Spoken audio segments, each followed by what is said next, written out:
제 질문할 거 많은데요. 정책 이야기 제가 우리 후보자님 짧게 답변드리겠습니다. 할 게 많은데 다 말씀을 드려야 될 것 같습니다. 주진우 의원, 존경하는 주진우 의원님께서 그 6억을 쌓아두면 어떤 기분이야? 라고 페이스북에 먼저 쓰셨고 그 밑에 연도 다 지우고 한두 달 사이에 다 썼다고 라고 말씀하셨습니다. 해당 부분을 보면 국민들께서는 현금 6억을 쌓아뒀다라고 보지 않겠습니까? 그것이 결국에는 조작된 프레임으로 후보자를 현금 6억을 장롱에 쌓아놓은 사람이다라고 매도하기 시작했고 결국 그 프레임이 지금까지 유효하다. 그런 부분들을 청문회 과정 중에서 모두 해소되었다고 이야기하는데 아직까지 6억을 말씀하시고 있고 아직까지 그 프레임으로 후보자를 매도하고 매장시키려고 하는 모습들은 저는 굉장히 유감스럽다는 말씀을 먼저 드립니다. 본인이 써놓으셨지 않습니까? 현금 6억을 쌓아두면 어떤 기분이야? 이게 정치 풍자하고 해악이다. 정치는 국민들의 삶을 결정하는 최후의 보루입니다. 정치를 하면서 장난을 치면 안 되는 거죠.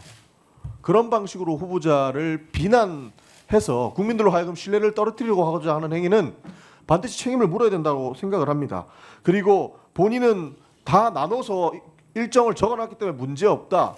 제가 방금 검색해가지고 장롱 속 6억을 네이버에 검색하니까요. 바로 뜹니다. 지금 올려주세요. 유튜브에 주진우의 이슈 해설 장롱 속 현금 6억 총리 후보자 물음표. 네. 국민들께서 보시면 됩니다. 누가 장난을 치고 있는 건지. 누가 이 문제를 검사들이 조작을 위해서 프레임을 먼저 씌워놓고 작업을 쳐서 그 사람의 문제가 나올 때까지 파고 파는 특수통 검사들의 나쁜 장난질을 누가 하고 있는가? 저는 국민들께서 판단해 줄 거라고 봅니다. 한번 보십시오. 본인은 아니라고 뭐 달달이 이렇게 했다라고 증명을 하는데 맞습니다. 이건 명예훼손입니다.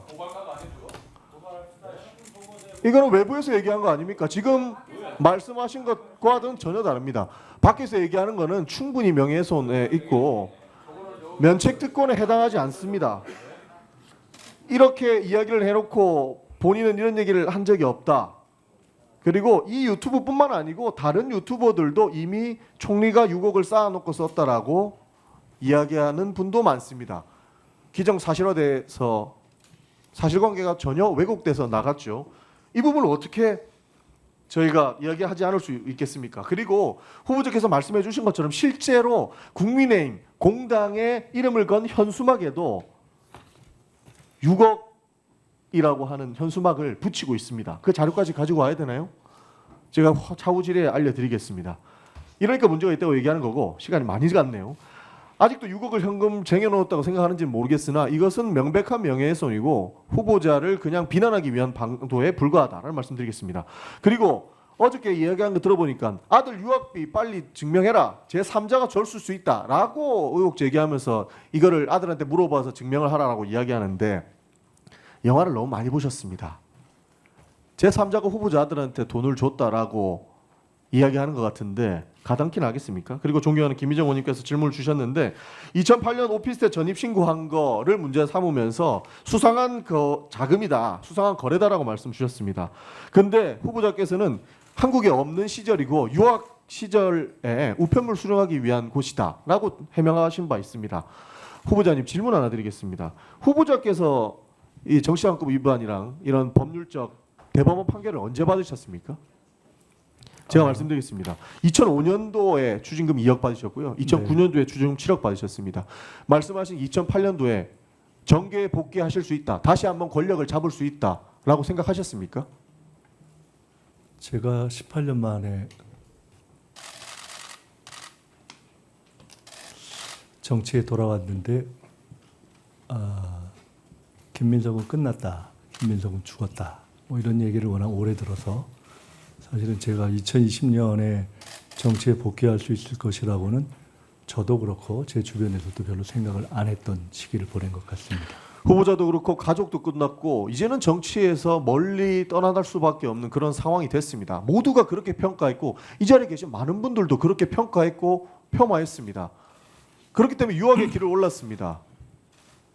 근데 이 사람의 이후 행보, 정치적 행보 때문에 이 사람한테 투자를 했고 불편한 자금을 만들기 위해서 했다? 영화를 보셔도 너무 나쁜 영화만 많이 보신 것 아닌가 싶은 겁니다. 상황적, 현실적 측면은 전혀 고려하지 않고 후보자가 이후에 어떠한 어려움을 살았는지 하나도 이해하지 않고 후보자를 매도하기 위해서 모든 프레임을 만들어 놓고 공격하기 위한 내용들, 저는 굉장히 유감스럽다는 말씀을 드리는 것이고, 그 자금 흐름에 대한 것은 어저께 분명히 다 나왔습니다. 몇 년도에 그 가족상을 당하면서도 문제가 됐던, 그 위로금 받았던 그 돈도 본인의 사회적 책임을 다하기 위해서 추징금을 다 납부했습니다. 전두환이 29만 원이 있다고 그 추징금 납부 안 하고 도망갈 때 아무도 문제 제기하지 않던 사람들이 이제 와가지고는 추징금을 다 납부하고 본인의 책임을 다한 사람한테 그 돈 어디서 났냐, 네가 갚을 능력이 있었냐라고 이야기하는 게 이게 상식적입니까? 그리고 그 돈을 몇 년간 모아놨던 돈을 한 번에 모아갖고 장롱에 쟁여놓았다라고 이야기하니까 국민들께서 오해를 하지 않으시겠냐라는 말씀을 드리는 겁니다. 그 인물들에게 차용증까지 쓰시면서 갚으려고 노력을 했고 실제로 빚을 내서 다 갚았습니다. 그리고 배우자가 후보자한테 말도 못하고 친정에서 생활비 쓴다고 조금씩 받았던 그 돈도 증여세까지 냈다고 밝혔습니다. 그거 전부 다 모아놓고 네 평생 이 돈 모아놨는데 그 자금 이상한데? 그런 식으로 후보자를 매도할 필요는 없다고 봅니다. 이것은 청문회가 아니다라고 평가할 수밖에 없습니다. 굉장히 유감의 말씀을 드리고, 위원장님께서도 이런 문제에 대해서는 더 이상 후보자에 대한 비난 형태로 다른 것을 좀 막아주셔야 된다고 생각합니다. 마치겠습니다. 네, 전영기 의원님 수고하셨습니다. 다음은 존경하는 박현택 의원님 질의해 주시기 바랍니다.